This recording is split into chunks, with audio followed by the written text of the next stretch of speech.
നമസ്കാരം. ലോക്സഭാ തെരഞ്ഞെടുപ്പിലേറ്റ കനത്ത തിരിച്ചടിയിൽ സിപിഎമ്മിനകത്ത് വാദപ്രതിവാദങ്ങളും പരസ്പര പഴിചാരലുകളും പരിഷ്കാരങ്ങളും ഒക്കെ തകൃതിയായി നടക്കുകയാണ്. ഇപ്പോഴത്തെ സിപിഎം സംസ്ഥാന സെക്രട്ടറി എം.വി. ഗോവിന്ദന് എല്ലാ അർത്ഥത്തിലും ബോധോദയം വന്നു കഴിഞ്ഞു എന്ന് തുറന്നടിച്ചിരിക്കുകയാണ് കെ സുരേന്ദ്രൻ. അതിനുള്ള കാരണം എം.വി. ഗോവിന്ദന്റെ ഒരു പരാമർശം തന്നെയാണ്. അതായത് ക്ഷേത്രങ്ങൾ പരിപാലിക്കേണ്ടത് കമ്മ്യൂണിസ്റ്റുകാർ ഉൾപ്പെടുന്ന വിശ്വാസികളാണെന്നുള്ള പരാമർശമാണ് കെ സുരേന്ദ്രനെ ചൊടിപ്പിച്ചത്. എന്താണ് എം.വി. ഗോവിന്ദന്റെ ആ പരാമർശം? അതിലേക്ക് വരികയാണെങ്കിൽ കമ്മ്യൂണിസ്റ്റുകാർ ഉൾപ്പെടുന്ന വിശ്വാസ സമൂഹം ആരാധനാലയങ്ങൾ കൈകാര്യം ചെയ്യുന്ന തരത്തിലേക്ക് കാര്യങ്ങൾ എത്തണം. വിശ്വാസത്തിന്റെ പേരിൽ RSSകാരല്ല ക്ഷേത്രങ്ങൾ സംരക്ഷിക്കേണ്ടത്, RSS വിശ്വാസത്തെ മുതലെടുക്കുകയാണ് എന്ന യാഥാർത്ഥ്യം ജനം മനസ്സിലാക്കേണ്ടതുണ്ട്. ഇവിടെ കമ്മ്യൂണിസ്റ്റുകാരും അല്ലാത്തവരുമായ വിശ്വാസികളായ സമൂഹം ആരാധനാലയങ്ങളും ക്ഷേത്രങ്ങളും കൈകാര്യം ചെയ്യുന്ന തരത്തിലേക്ക് കാര്യങ്ങൾ എത്തണം. ഇന്നല്ലെങ്കിൽ നാളെ വിശ്വാസികളുടെ കയ്യിൽ ആരാധനാലയങ്ങൾ വരണമെന്നാണ് ഇടതുപക്ഷം ആഗ്രഹിക്കുന്നതെന്നായിരുന്നു എം.വി. ഗോവിന്ദന്റെ പരാമർശം. സിപിഎമ്മിന്റെ ഈ മാനസാന്തരത്തിനാണ് കെ സുരേന്ദ്രൻ ചുട്ട മറുപടി കൊടുത്തത്. അപ്പോ എം.വി. ഗോവിന്ദന് കെ സുരേന്ദ്രൻ പറഞ്ഞ മറുപടി ഇങ്ങനെയാണ്: തെരഞ്ഞെടുപ്പിന് ശേഷം ബോധമുദിച്ചത് നന്നായി എന്നും ക്ഷേത്രങ്ങൾ ഭരിക്കാൻ അയക്കുന്ന ദേവസ്വം മന്ത്രിയെയും ചെയർമാനെയും മെമ്പർമാരെയും ജീവനക്കാരെയും എല്ലാം വിശ്വാസികളാക്കുകയാണ് സിപിഎം ആദ്യം ചെയ്യേണ്ടതെന്നാണ് കെ സുരേന്ദ്രൻ പറഞ്ഞത്. അതേപോലെ തന്നെ ശ്രീകോവിലിൽ നട തുറക്കുമ്പോൾ പിന്തിരിഞ്ഞു നിൽക്കുന്നവരെയും തീർത്ഥം വാങ്ങാൻ അറപ്പുള്ളവരെയും ദേവനെ കൈകൂപ്പാൻ മടിയുള്ളവരെയും ഒന്നും ക്ഷേത്രത്തിലേക്ക് അയക്കരുത് എന്നും അദ്ദേഹം പറഞ്ഞു.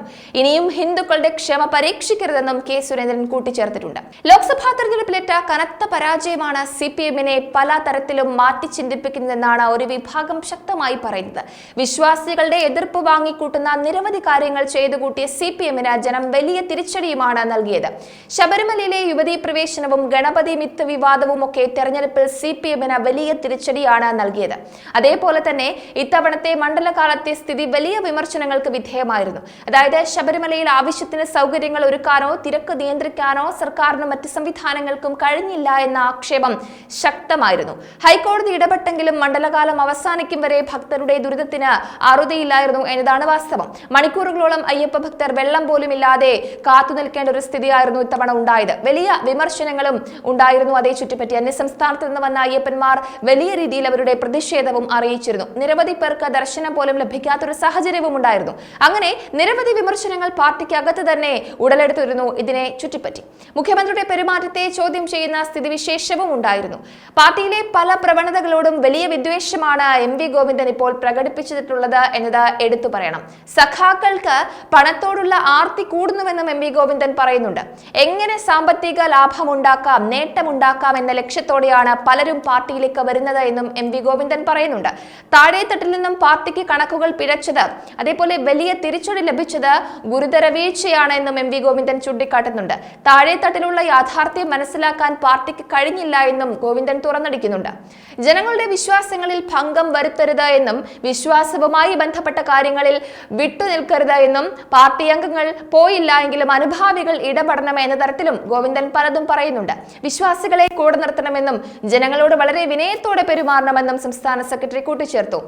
മരണം, അതേപോലെ വിവാഹം ഉൾപ്പെടെയുള്ള പ്രദേശങ്ങളിലെ പ്രധാന വിഷയങ്ങളിൽ പാർട്ടി അംഗങ്ങൾ സജീവമായി നിൽക്കണമെന്നും എം.വി. ഗോവിന്ദൻ ആവശ്യപ്പെട്ടിട്ടുണ്ട്. എന്തായാലും ഒരു തിരഞ്ഞെടുപ്പിന്റെ ഫലം വേണ്ടി വന്നു ഇത്തരത്തിലുള്ള പരിഷ്കാരങ്ങളും അവലോകനവും ഒക്കെ നടത്തപ്പെടാൻ. എം.വി. ഗോവിന്ദന്റെ തിരിച്ചറിവിനെ പ്രതിപക്ഷ പാർട്ടികളും മറ്റുള്ളവരുമൊക്കെ വലിയ രീതിയിൽ വിമർശിക്കുന്നുമുണ്ട്. കാരണം വിശ്വാസികളോടൊപ്പം നിൽക്കണമെന്ന ബോധം ഇപ്പോഴാണോ സംസ്ഥാന സെക്രട്ടറിക്ക് ഉണ്ടായത് എന്ന തരത്തിലും ആക്ഷേപങ്ങൾ ഉയർന്നു വരുന്നുണ്ട്. എന്തായാലും കെ സുരേന്ദ്രന്റെ മറുപടിയിൽ വലിയ ആഘാതം ഏറ്റിട്ടുണ്ട് എന്നത് ഉറപ്പാണ്. സിപിഎമ്മിന്റെ പഴയ രീതികൾ പിന്തുടർന്നാൽ തങ്ങൾക്ക് വോട്ടുകൾ കിട്ടില്ല, അല്ലെങ്കിൽ ജനപ്രീതി ലഭിക്കില്ല എന്നൊരു തിരിച്ചറിവ് ഉണ്ടായിട്ടുണ്ട് എന്നത് വാസ്തവമാണ്. ഇനിയും സിപിഎം ഇത്തരത്തിലുള്ള കർക്കശ നിലപാടുകളും ജനവിരുദ്ധ പ്രവർത്തനങ്ങളും തുടർന്നാൽ ഇതിലും ദാരുണമായിരിക്കും അവരുടെ സ്ഥിതി എന്നതാണ് പ്രധാനപ്പെട്ട വസ്തുത.